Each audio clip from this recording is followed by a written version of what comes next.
USCFootball.com. He's the owner, publisher. Ron Abraham, I hope you're doing well. Welcome into the game here in Tuscaloosa. Thanks for having me on. Yeah, I can't believe there's only that many practices left until we actually have a football game. It's going to be exciting. No doubt. And camp is a grind. It is a grind. I'm sure it is out there just like it is here. But really like to sort of get the storyline so far around camp. What's it been like there for the Trojans? Yeah, I think the first couple of weeks, what they call fall camp ended, at the end of last week, and now they're talking about game preparation for these next 2 weeks. But really the question was who was going to be the starting quarterback taking over for Cody Kessler. He was the most efficient quarterback that USC's had. And they had a couple guys battling Max Brown and Sam Darnold. And Max Brown, the former five-star, number one top quarterback in the country, he's a redshirt junior. He ended up winning out over the redshirt freshman, Sam Darnold. So as of this weekend, we now know who the quarterback is. We now know what their projected two-deep roster is. And now they start today. They'll be back on the practice field doing game prep. When you look at Max Brown, what is his strengths? What is his weaknesses? Yeah, so I think strength-wise, I like his arm strength. He's not weakness-wise. It would just be his mobility. He's not a very mobile quarterback, but he's one of those guys that studies a lot of film, seems to know the offense really well, has a strong enough arm. The arm tools I think are there, but all the coaches that we talk to, it's really they mention a lot of the stuff off the field, what he's able to do in meeting rooms, and I thought he did a great job this offseason, being able to come in and be the leader. They weren't sure if he was going to be the starting quarterback, but he took over and made sure those off-season workouts were running smoothly and did that. So I think he's earned the respect in the locker room, and certainly I think he's got the arm talent. Really just his experience I think is going to be a factor. He hasn't really thrown that many passes in college, never started a game.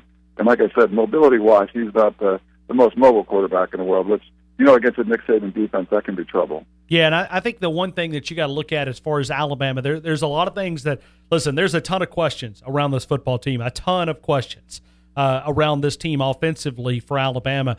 But when I look at defensively, they led the college football stats as far as sacking the quarterback. They've got some elite pass rushers here in Tuscaloosa. And if you got a pocket passer that doesn't have a lot of mobility and cannot extend the plays that much, that may be a little bit of a problem for their offense. No, I think you're exactly right. And they're going to rely, the quarterback was the big story, but they're going to rely on a really experienced offensive line. They got, 8 or 9 guys that have starting experience from the line coming back. So really deep. They could use 2 rotations if they wanted to. Some really superstars in there. Zach Banner, maybe the biggest player in college football, is going to play right tackle. So I think they're going to have to rely on that big offensive line to try to open up some holes and get the running game going and try to take some of the pressure off Max Brown back there at quarterback. But it's going to be a tall tale. It's not going to be easy for them going against that Alabama defensive front. But if the USC offense is successful this year, it's probably going to be because of that offensive line. Right now, we are talking to Ryan Abraham, Inside Troy, on the Twitter account, at Inside Troy, USC Football. He covers them daily. He's the owner, the publisher of that website. They're affiliated with Scout. As we look at Max Brown, does that give us any tips on what Clay Helton would like to do offensively? Going with Max Brown, does that give us a little hint of what they would like to do ideally around that offense? Yeah, it's a great question because we weren't really sure what his offensive philosophy was. He's been the offensive coordinator for a while at USC, but it was running other people's offenses, not really his. And, he said before the quarterback competition was over that it wasn't going to matter which quarterback it was, that it wasn't going to be a situation where they have their planned runs, more than 5 or 6 times a game. They didn't want the quarterback to run that much. So I don't think if Sam Darnold ended up winning, they were going to change the offense. It's going to have some elements of what you've seen from USC in the past. I think it's going to be, a run-first type of offense, but they're going to incorporate a lot of stuff that you would see at Western Kentucky. His brother Tyson Helton comes over from Western Kentucky. They had a really successful offense there. So I think they're going to spread the ball around a little bit more, try to run the football first. Their offense last year, the passing game went through Juju Smith and just about nobody else. I think they want to get away from that. And really, the fans have been clamoring for the tight end to get involved. I know the same kind of thing has happened in Alabama until the national championship game. They want to try to get the tight ends involved more down the field, stretch the field a little bit with them instead of just having little dump-off passes to them. So I think it's going to be able to spread it around a little bit more. I think you're going to see the tight ends involved more, and certainly they're going to try to run the football first if they can. What's the depth look like at running back? Yeah, so the two guys that come back, Justin Davis is a senior. He's kind of a do-it-all back. He had just over 900 yards last year. But Ronald Jones is the superstar in waiting. He's a true sophomore. He actually led the team in rushing. So it's going to be a steady dose of those two guys. They have a couple guys behind them, but those two are the main guys. How they split the carries will be kind of interesting to watch. Davis is more of a guy that he blocks a little bit better, catches the ball a little bit better. He can kind of do a bit of everything. But when you want to see someone make a play, Ronald Jones is really the most Reggie Bush guy USC's had for quite a while. So he's had exciting backs. So if he's somehow able to get the ball in the open field, then he's allowed, he can make people miss and make a lot of fun things happen. I'm just curious because Alabama has struggled with up-tempo offenses. Are you seeing any of that from Clay Helton and Max Brown of that offense? I mean, are they doing some of this up-tempo? Because Alabama has struggled with it in the past.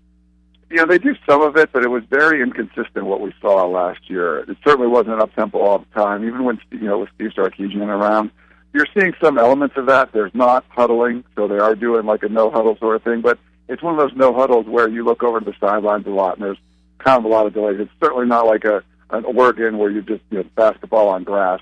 I think they can do that every once in a while, but that doesn't seem to be the identity of what this team really is. Let me go to the defensive side of the football because I know we talked to you maybe 2.5, 3 weeks ago prior to camp opening up, and I think there were still a lot of questions around that defensive line. Are those questions still there? Yeah, I think they've answered a lot of them, to be honest. So they bring in a transfer from Utah who's known for their defensive lineman, Stevie Tuikolovatu. He's a 25-year-old, senior transfer, graduate transfer.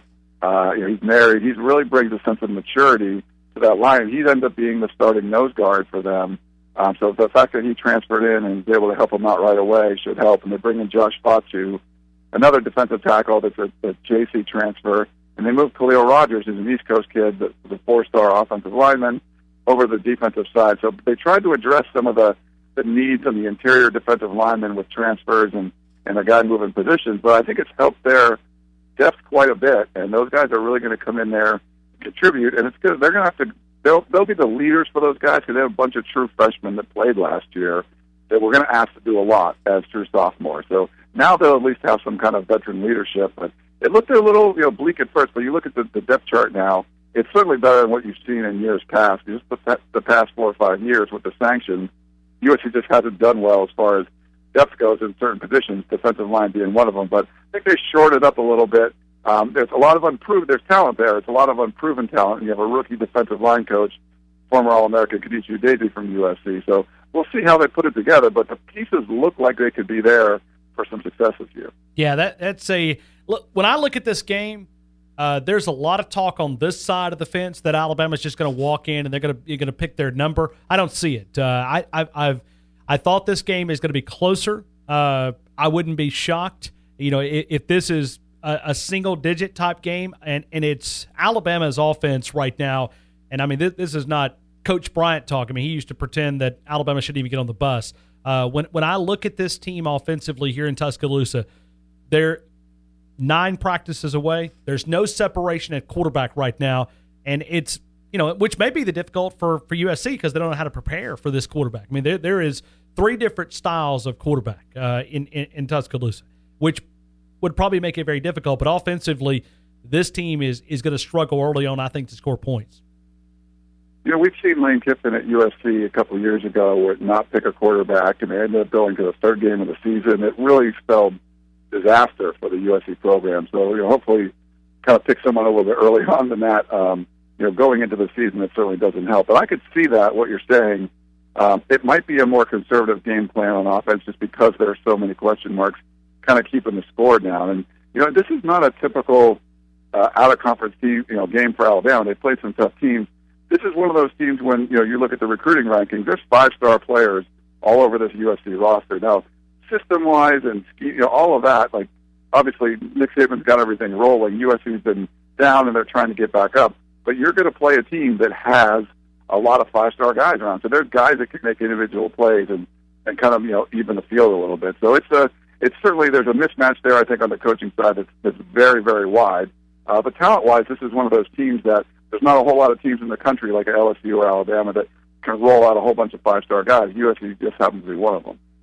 Ryan, if I told you that Alabama, and this was what I thought Alabama's game plan going in, the reason why I was asking about the defensive line and maybe the front seven is the indication early on was Alabama was going to try to line up and just play power football and try to survive that game, get to Western Kentucky, find out a little bit more about how these guys handle pressure at the quarterback position. But if I told you that was the game plan of just lining up and just running the football, does that – it seems like what I'm hearing from you is USC is better than maybe what we expected on that front seven. Yeah, but I think as far as talent-wise, I think they're going to be okay. But I like the game plan. I mean, if I'm Alabama, I can go into this game, be conservative, and try not to do anything too crazy. And I think you can win a war of attrition and just, and squeak out a win or win, by 7 points, something like that. I mean, that's a win. That's a win. I think you can do that if you're Alabama. I think for USC, you have to take a few more chances, and there's obviously risk kind of inherent with that. But it's the defensive front seven.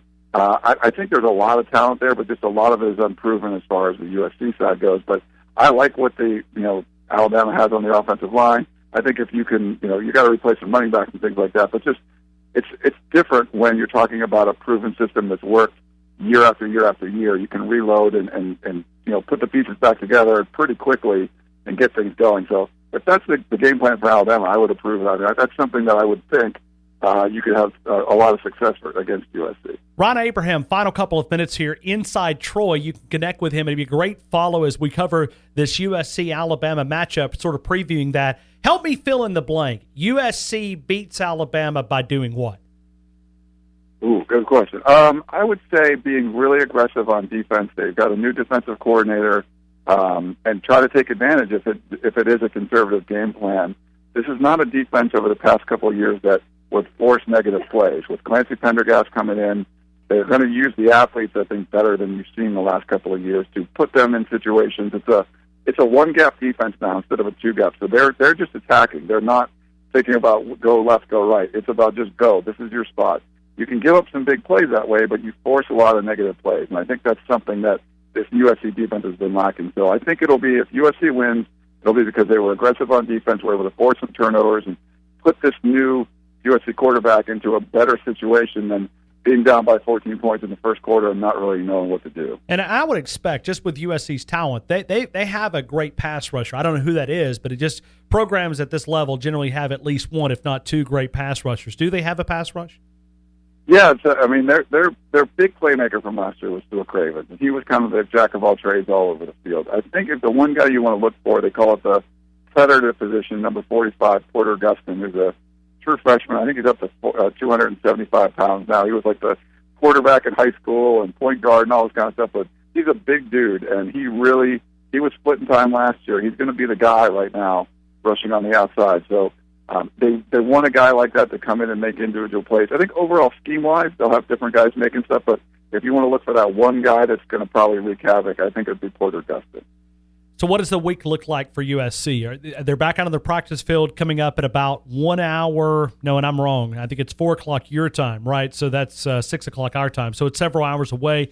They practice today. Is it game prep mode for Alabama from here on in? Yeah, so they broke camp, what they call it, and this is the week that they start doing the game prep. So there'll be a lot of the scout team stuff. We haven't seen any of the black jerseys that USC wears for scout teams yet, so that'll come out today. Because they released a depth chart, if you're not on the too deep, you'll probably be on the scout team trying to get ready and help the team prepare for Alabama. So yeah, it'll start. They'll do a Tuesday, Wednesday, Thursday kind of practice. I think one over the weekend, and then next week, same sort of deal. Tuesday, Wednesday, Thursday, like a normal game week heading into the game.